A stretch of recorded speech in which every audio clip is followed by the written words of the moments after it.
My guest today is the actor Michael Sheen. His name became a household name after his portrayals of public figures, including Tony Blair 3 times, Brian Clough, Sir David Frost and Kenneth Williams. He made the leap to Hollywood with the fantasy films Underworld and the Twilight Saga, and most recently appeared in the Woody Allen film Midnight in Paris.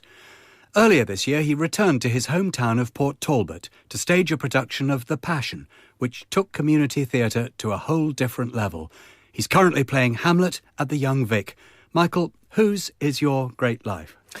Well, my great life is Philip.K. Dick, the great science fiction writer. Is it because of his work alone that you've picked him, or do you actually think that he was, because he's going to turn out to be quite extraordinary, Yeah. a great human being? I think it's both. I think he's someone who created his work out of his life, and the two were symbiotic in a way. It's very difficult to divide the two from each other. He's someone who was a true explorer, I think, of the human condition and the human psyche. He was a casualty in many ways of his time, and yet he had a sort of shamanic role for his time as well. And I think time as it goes on will bear that out.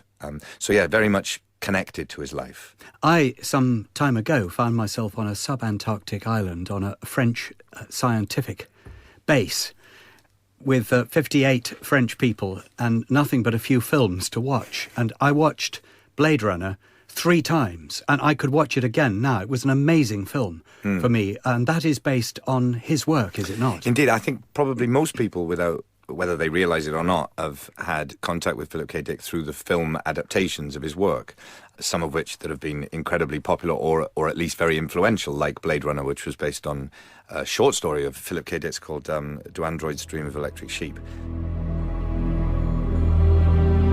Yeah, 34 to 46.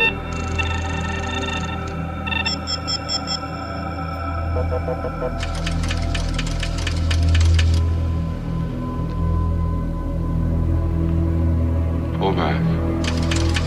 Wait a minute. Go right. Stop.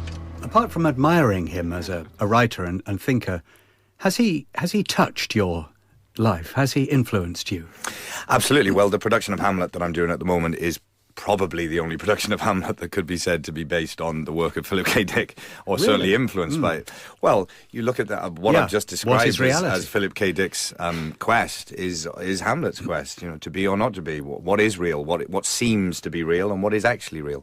Is the reality that we perceive around us a projection based on our internal functions and desires and dreams and blind spots, or can it be relied upon? And the interplay between the two, if there is an objective reality and a subjective reality that interplay with each other, how does the character, the hero at the centre of that, distinguish between the two? And the anomalies that get thrown up are the drama of what Philip.K. Dick writes about, and that is exactly what I think Hamlet is about. And is it what you're about? Is it a dilemma that has tormented you? I think so. I think we get drawn to writers as much as we are influenced by them, I suppose. Hopefully you come across a writer's work at a particular time in your life where you are both drawn to what they're writing about, but you're also influenced by what they write about. And I grew up in Port Talbot reading science fiction. I love science fiction and fantasy.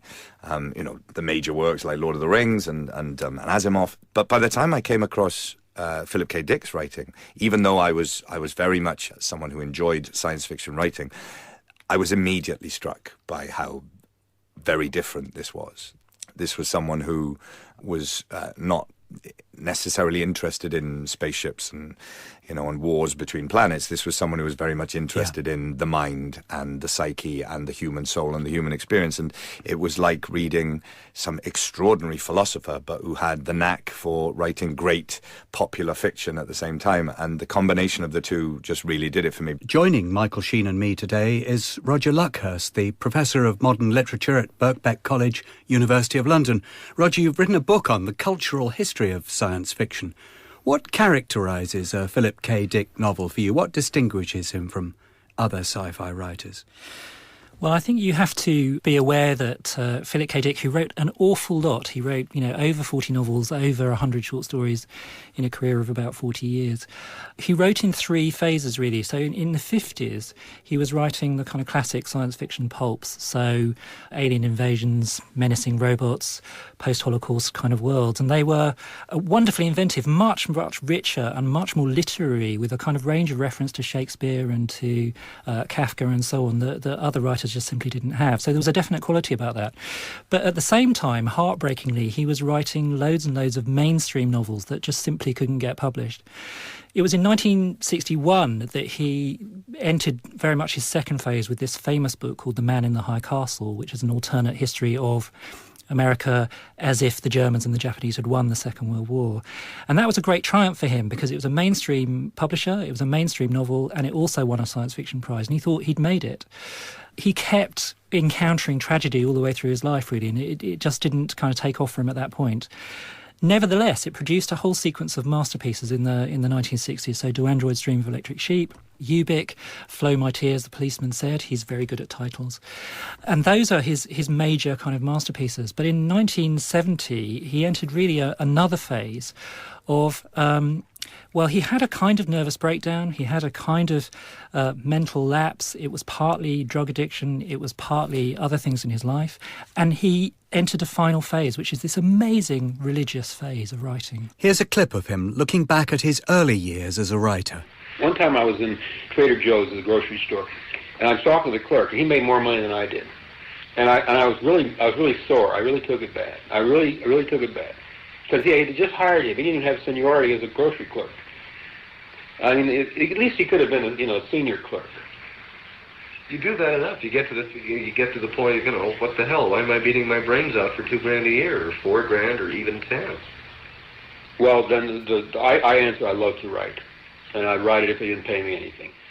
Michael, do you identify with the struggles of a young artist? Well, I think what I identify with him is he needed to write.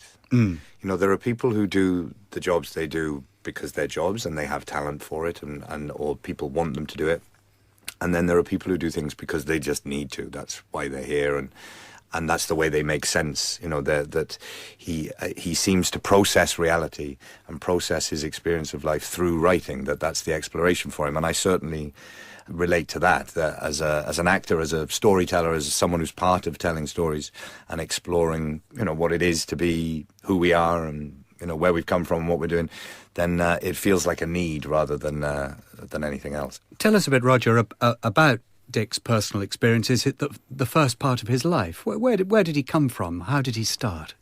The absolutely central fact you need to know about his early life is that he was a twin, but that his sister Jane died 6 weeks after they were born. When Philip Dick died himself 53 years later, he was buried next to his sister. His whole life was completely dominated by that trauma.